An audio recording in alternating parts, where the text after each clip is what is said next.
Assalomu alaykum, hurmatli qishloqdoshlar. Bu videoni sizlar uchun olyapman. Adresni aytsam sizlarga, bu tarafdan kelishda Sadbardan kelasizlar, ko'cha narbidan. Bu tarafga ketadi, 9-kilometrga ketadi. Bu Kalsovoy dog deydigan. Ko'chay Sadrdan ayni 129 zdaniyani. Mana shu zdaniya. Yana kinoteatri Zebunso. Yana bir sizlarga orientirni aytaman. Sertifikatga topshirilgan joy.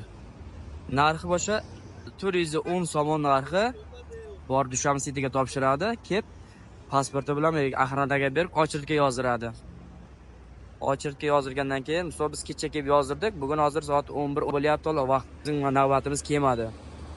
Pulni berdingiz, pasportga ochiltga yozdirib kutasiz, ism familiyangizni aytib chaqiradi, kirasiz, ekzamen topshirasiz, keyin sertifikatni ekzamen sog'lom o'tsang, sertifikatni beradi. Tushunmaydigan joylaringiz bo'lsa, shu WhatsApp nomeriga murojaat qilsalaringiz bo'ladi.